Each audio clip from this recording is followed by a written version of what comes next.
Assalamualaikum warahmatullahi wabarakatuh. Perkenalkan, nama saya Wismayati. Nah, sekarang saya ingin menjelaskan terkait dolmen. Di mana dolmen merupakan sebuah meja yang terbuat dari batu dengan fungsi sebagai tempat meletakkan sesaji yang akan diberikan kepada roh nenek moyang.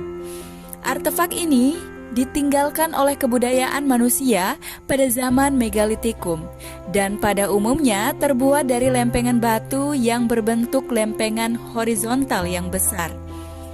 Struktur ini bermanfaat sebagai ruang untuk tempat pemakaman ataupun situs pemujaan kuno seperti Dewi Kesuburan, Dewi Bumi, dan lain-lain. Sebagian besar berasal dari Neolitikum awal 4000 sampai 3000 sebelum Masehi dan terkadang ditutupi dengan tanah atau batu yang lebih kecil untuk membentuk tumulus atau gundukan tanah.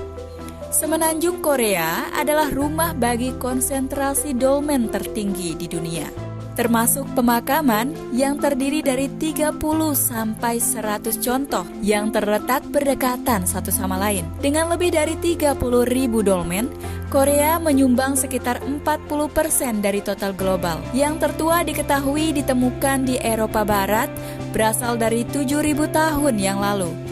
Dolmen ini umumnya dianggap sebagai makam atau ruang pemakaman. Sisa-sisa manusia kadang-kadang disertai artefak telah ditemukan di dalam atau di dekat dolmen yang dapat ditentukan peninggalannya secara ilmiah menggunakan peninggalan radiokarbon. Namun, tidak mungkin untuk membuktikan bahwa sisa-sisa ini berasal dari waktu ketika batu-batu itu awalnya dipasang.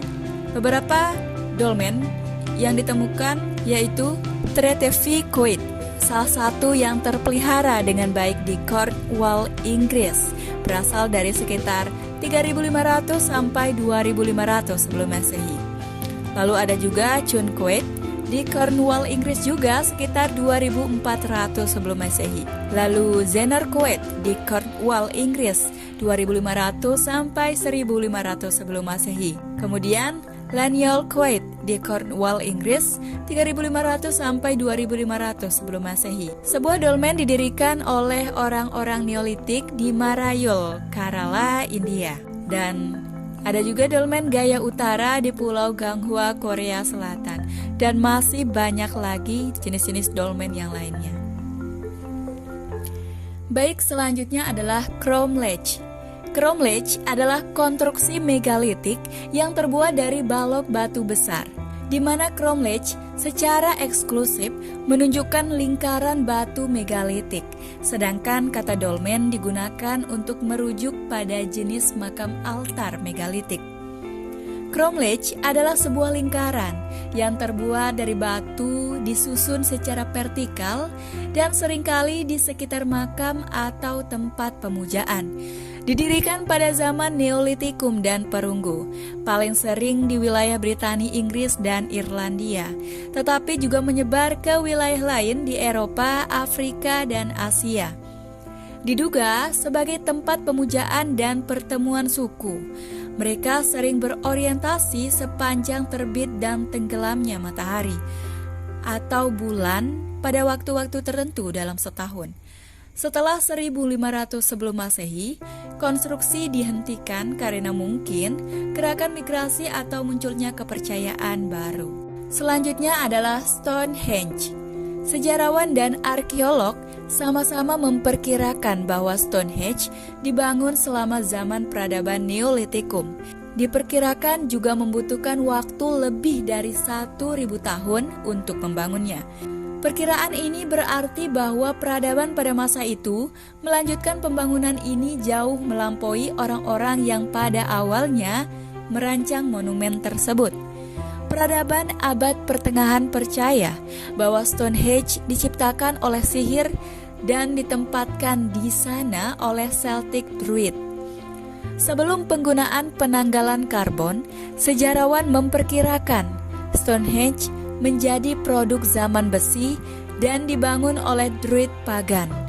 Druid ini berpengaruh dalam perkembangan peradaban awal di Inggris, dan periode waktu akan membuktikan bagaimana monumen tersebut dibangun. Berdasarkan tulang yang ditemukan di situs dan tata letak batu, tampak sangat mistis. Jumlah massa tubuh di dalam tanah menunjukkan bahwa beberapa jenis pengorbanan atau ritual dianut di wilayah ini. Namun setelah ditemukannya penanggalan karbon, maka terbukti bahwa Stonehenge sebenarnya lebih tua dari zaman batu. Tinjauan lebih lanjut dari sisa-sisa yang ditemukan di Stonehenge menunjukkan bahwa mereka dikorbankan karena seringkali adalah wanita dan anak kecil. Mempertimbangkan kepercayaan zaman batu, teori pengorbanan adalah teori yang diterima. Adapun mengatakan bahwa Stonehenge memiliki makna surgawi. Mengingat fakta bahwa sisa-sisa semua batu tersebut menghadap satu arah menuju matahari terbenam dan bulan terbit. Jika seseorang berdiri di Stonehenge pada malam hari, batu-batu itu jelas sejajar dengan bulan. Hal ini mendorong teori pengaruh langit. Ada juga yang menghubungkannya dengan alien. Baik, mungkin hanya ini informasi yang dapat saya sampaikan. Terima kasih.